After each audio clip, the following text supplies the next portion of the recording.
आप लोगों ने नोटिस किया होगा कि हमारे स्कूल कॉलेजेस और सोशल गैदरिंग में कुछ लोग ऐसे होते हैं जिनका ऑरा बहुत ज़्यादा मैग्नेटिक होता है। मतलब वो जैसे ही रूम में एंटर करते हैं तो सब लोग उनसे बात करना चाहते हैं और उनकी तरफ अट्रैक्टेड हो जाते हैं। तो क्या ये चार्म उनमें बाय बर्थ ही होता है? क्या ये गॉड गिफ्टेड होता है? नहीं, ये सोशल स्किल्स का कमाल है जो कि ट्रेनेबल होती हैं। तो आज की वीडियो में हम लोग उसी बारे में बात करेंगे। तो फर्स्ट पॉइंट, और ये इस वीडियो का one of the most important point है, द स्पॉटलाइट इफेक्ट। क्या आपने कभी किसी को ऐसे बोलते हुए सुना है कि ये तो बहुत काला है, ये तो बहुत पतला है, ये तो बहुत मोटा है, मैं इससे बात क्यों करूँगा? या ये तो गंजा हो रहा है, मैं इससे बात क्यों करूँगा? नहीं सुना होगा, लेकिन ऐसा ज़रूर सुना होगा कि इसकी पर्सनैलिटी बहुत फ़नी है, या बहुत चार्मिंग है, या बहुत रूड है ना? तो सबसे पहला पॉइंट हमारा इसी बारे में है कि प्लीज़ अपने आप को लेकर इनसिक्योर होना छोड़ दीजिए कि भाई मैं तो काला हूँ, मैं तो पतला हूँ, मैं तो बहुत मोटा हूँ। ये सब आपके कॉन्फिडेंस को अफेक्ट नहीं करना चाहिए, क्योंकि ये चेंज नहीं करता है आप टेबल पर क्या ला रहे हैं। ये सबसे इम्पोर्टेंट पॉइंट है।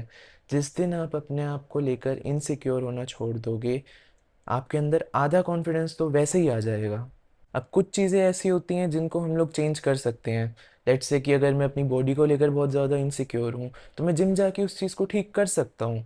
जो चीज़ें ट्रेनेबल है या जो चीज़ें हम ठीक कर सकते हैं उसको हम लोग एफर्ट करेंगे, लेकिन उससे हमारे कॉन्फिडेंस पर थोड़ी अफेक्ट आने देंगे हम। So second point is the art of story telling. First interaction में जैसे हमने हाय हेलो कर दिया, उसके बाद जो सबसे इम्पोर्टेंट चीज़ होती है वो होती है कनेक्शन बिल्डिंग। और कनेक्शन बिल्डिंग का सबसे अच्छा तरीका होता है स्टोरी टेलिंग। अब स्टोरी टेलिंग एक तरीका तो ऐसे है कि जैसे मैं, फॉर एग्ज़ाम्पल कि मैं अंधेरी रात में जा रहा था, मुझे दूर एक पेड़ दिखा और मैं डर गया। इससे कोई इंटरेस्ट नहीं बना, कोई कुछ नहीं बना। अब वही मैं इसको ऐसे सुनाऊँ कि पता है मैं ना एक अंधेरी रात में जा रहा था, तो अंधेरी में अंधेरी आ रहा है जिसमें अंधेरा फील हो रहा है। अंधेरी रात थी और दूर मुझे एक पेड़ दिखा जिसको देख के मैं डर गया। तो इस तरह से हमें एक्सप्रेसिव होना पड़ेगा, अपने हैंड्स को यूज़ करना पड़ेगा, हैंड जेस्चर्स को यूज़ करना पड़ेगा। सो next point is power of names. पता है हम सब ही ना अपनी अपनी लाइफ के हीरो होते हैं और हमें अपना नाम सुनना बहुत पसंद होता है। तो इसीलिए जब भी हम किसी के साथ बात कर रहे हो, कॉन्वर्जेशन कर रहे हो, तो मतलब एक दो लाइन में उनका नाम बार बार लेने से उन्हें बहुत इम्पोर्टेंट फील होता है। उन्हें ऐसा लगता है कि मतलब ये हमें ध्यान से सुन रहे हैं, और उन्हें हीरोइक फील होता है, क्योंकि वो अपनी लाइफ के खुद हीरो होते हैं। हर कोई अपनी लाइफ का खुद हीरो होता है। तो ये बहुत इम्पोर्टेंट होता है। मिररिंग, कि सामने वाले की एक्शंस को हम लोग मिरर कर रहे हैं, लेकिन इतना ज़्यादा भी नहीं हो जाना चाहिए कि वो ऑकवर्ड लगे। So next point is personalised compliment. पता है हर इंसान के कुछ ना कुछ इंटरेस्ट होते हैं और जिनको लेके वो बहुत ज़्यादा एफर्ट्स करते हैं। जैसे किसी को स्नीकर्स का बहुत शौक होता है, किसी को कपड़ों का बहुत शौक होता है, किसी को हैंडबैग का शौक होता है। मुझे परफ्यूम्स का बहुत शौक है, और वो चाहते हैं कि हम उनके इन एफ़र्ट्स को नोटिस करें।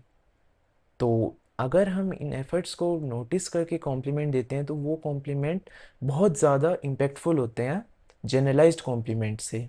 जैसे अगर मैं किसी से मिलता हूँ और मैं उसको बोलता हूँ कि भाई तू बहुत अच्छा लग रहा है, तो वो ठीक है, मतलब और लोग भी बोलते हैं, बहुत जनरलाइज्ड कॉम्प्लीमेंट है। अगर मैं ये बोलूँ कि भाई तेरे स्नीकर्स बहुत अच्छे लग रहे हैं, तो वो याद रहता है, वो बहुत इम्पैक्टफुल होता है। जैसे मुझे भी एक कॉन्सर्ट में किसी ने बोला था कि भाई you are smelling like a green apple. तो ये इतना अच्छा कॉम्प्लीमेंट था कि मुझे अभी तक याद है, बाकी जनरलाइज्ड कॉम्प्लीमेंट से अलग हो गया। तो ये एक बहुत ही इंपॉर्टेंट पॉइंट है। So the last point is break the ice.